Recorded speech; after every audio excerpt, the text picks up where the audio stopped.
आता आपल्या सगळ्या मित्रमंडळींनी ठरवलं आहे की हा जो बाजूचा डोंगर आहे एवढा मोठा तो चढायचा। म्हणजे आज सगळंच वेगळं करायचं आहे, तर मग हा डोंगरात चढायचा आहे पूर्णपणे आणि वरती जाऊन बघायचं टॉपला की व्ह्यू कसा दिसतोय।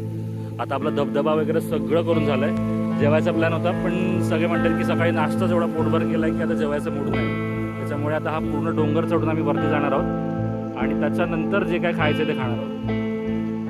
तर चला, तर आता आम्ही आज डोंगर चढायला चालू केलं आहे आणि हा वरती जायचं आहे। रस्ता माहीत नाही, सरळ सरळ जायचा प्लॅन केला आहे। वरती गाई गुरं चालले तसं, तर तसं जायचं आपल्याला। इथे खूप स्लिपरी आहे, शेवाळ आलाय तरी पण आम्हाला चढायचं आहे। आणि व्ह्यू बघा, खूप सुंदर व्ह्यू दिसतोय। अजून आपल्याला वरती जायचं आहे। हे पब्लिक सरळ सरळ चालत चालले।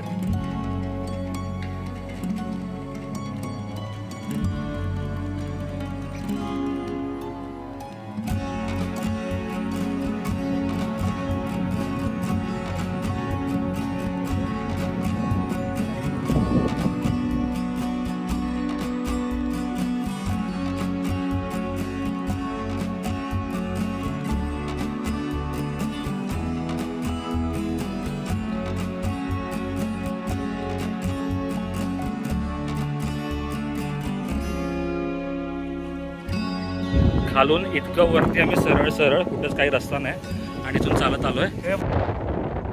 जवळजवळ आपला आता अर्धा डोंगर चढून झालाय आणि समोर सह्याद्रीचं अगदी अद्वितीय दृश्य दिसतंय।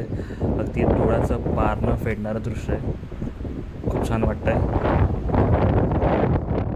एक्झॅक्टली समोरूनच तुम्हाला ती छोटी छोटी घरं दिसत आहेत, तिथूनच आपण आपला हा ट्रेक चालू केला आहे। तिथून पुढे पुढे चालत आल्याच्या नंतर आपल्या इथे मामांचं घर आहे आणि तिथूनच आपण आता हा वरती अर्धा डोंगर आपण पार केला आहे। पण वरती बघू शकता खूप जास्त ढगाळ वातावरण चालू आहे आणि इतकं चढून आल्याच्या नंतर आम्ही ठरवलं की सर अजून वरती जायचं आहे, चला।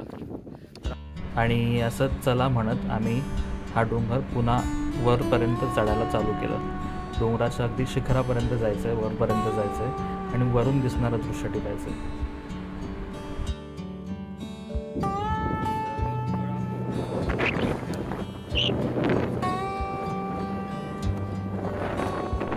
शेवटी आपण डोंगराच्या त्या ठिकाणी पोचतोय जिथे फक्त आणि फक्त हवेचा आवाज आहे, बाकी काहीच नाही आहे। इतकी शांतता इथे, इतकी शांतता आहे आणि काय बोलू शकतो, एक प्रकारचं मेडिटेशन केल्यासारखं वाटतं आहे। इथे आल्याच्या नंतर तुम्हाला कोणत्याही दुसऱ्या मेडिटेशनची गरज नाही आहे, इतकं पीसफुल वातावरण आहे, फक्त आणि फक्त हवेचा आवाज आहे।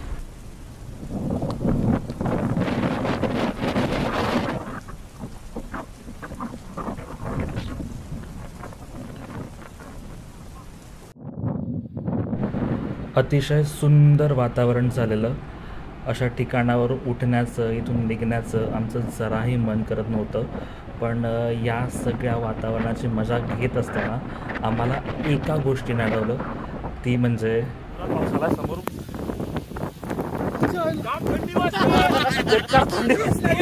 खूप जोरात पाऊस आलाय, खूप जोरात पाऊस आलाय, खूप जोरात पाऊस आलाय। कशाचा तरी सहारा आलाय, वादळी पाऊस होऊ शकतो, चालेल सगळं सगळं सगळं।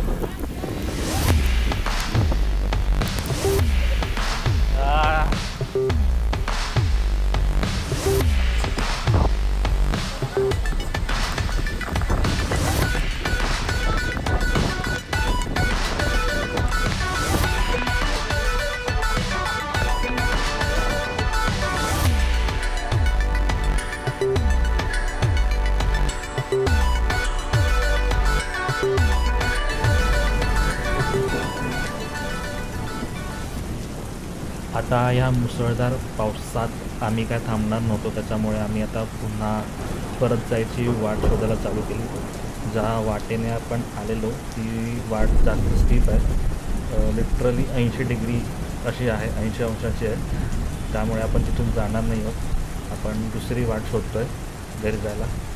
तर बघूया एवढ्या पावसात आपल्याला वाट सापडते का।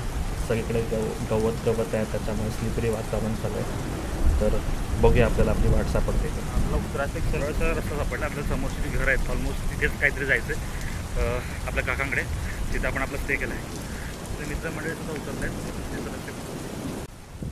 पूर्ण उतरायचा रस्ता आहे. सगळे मित्र उतरत आहेत, सगळे भिजलेत. हॅलो गाईज, कसं वाटतं पावसाचा तो आणि इथून खाली जायचं आहे. ऑलमोस्ट समोर तुम्हाला आमचे मित्र दिसत असतील, तर तिथून खाली उतरायचं आहे. तर तुम्ही समोर बघू शकता संपूर्ण डोंगर, संपूर्ण सह्याद्री ढगांनी झाकली गेली आहे. ह्याच्या आधी आपल्याला समोरचं सगळं दृश्य दिसत होतं, पण आता आपल्याला ढगांमुळे काहीच दिसत नाही आहे. वाटेत आम्ही खाली जाण्यासाठी रस्ता चुकलो. पुढे काहीच दिसत नाही आहे. कुठून जायचं आहे खाली, कसं जायचं आहे काहीच कळत नाही आहे. प्रत्येकजण वेगवेगळ्या कोपऱ्यात जाऊन रस्ता शोधतो आहे. समोर बघू शकता तुम्ही. आणि बघूया आपल्याला रस्ता सापडतो आहे का. कुठून ना कुठून तरी आपल्याला रस्ता सापडेल. आम्ही जिथे उभे आहोत तिथून खाली पूर्ण दरीसारखा पॅच आहे. एवढा डोंगर खाली उतरायचा आहे, पण येऊ शकतो आपण, काय नाही, प्रॉब्लेम नाही. तो अमित जर जाऊ शकतो हा खाली, अमित जर जाऊ शकतो खाली तर कोणी जाऊ शकतो. त्याच्यामुळे ट्राय करूया. चला, पोचायचं आहे. आपलं घर तिकडे पूर्ण एकदम कोपऱ्यात आहे. तिथे जर पोचायचं आपल्याला खाली, लांब जायचं आपल्याला. मला जर व्हिडिओमध्ये खूप छोटं दिसत असेल, पण हे खूप जास्त स्टीफ आहे, खूप सरळ सरळ आहे. 80 डिग्रीचं बोलू शकता साधारण, तेवढं तरी आहे. चला, फायनली थोडीशी पायवाट करून आपल्याला रस्ता मिळाला. समोर घर दिसतंय, इथे पोचायचं आहे. त्याच्या आधी आपल्याला मधली नदी क्रॉस करायची. व्हिडिओ काढतोय, व्हिडिओ. सगळे उतरतात आता, उतरताना आणि तुम्ही बघू शकता प्रथमेश कसा उतरतोय. पुढे सोलून निघालाय.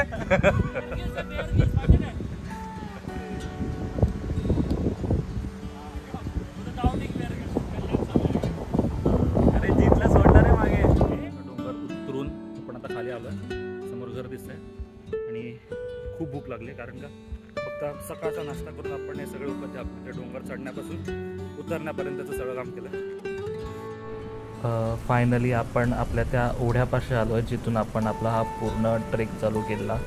वरती धबधब्यांपासून हा ओढा वाहत येतो आहे. वरती तुम्ही धबधबा बघू शकता, तिथून हा ओढा वाहत येतो आहे. ओढ्याचं पाणीसुद्धा अगदी थंडगार होतं आणि आपला हा पूर्ण डोंगर उतरून झाला आहे. खूप छान वाटतं आहे हा पूर्ण डोंगर उतरून झाल्याच्या नंतर.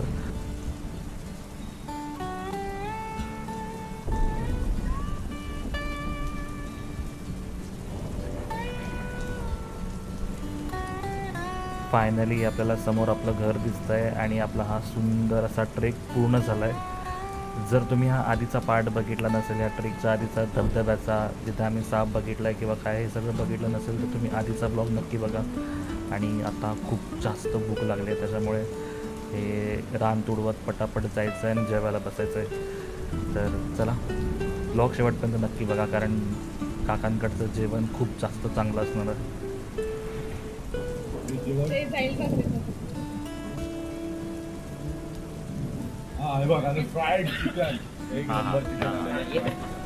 तुम्हाला व्लॉग कसा वाटला कमेंट सेक्शनमध्ये नक्की सांगा आणि सुट्टीच्या दिवसात ऑफकोर्स आपल्या सह्याद्रीला नक्की भेट द्या.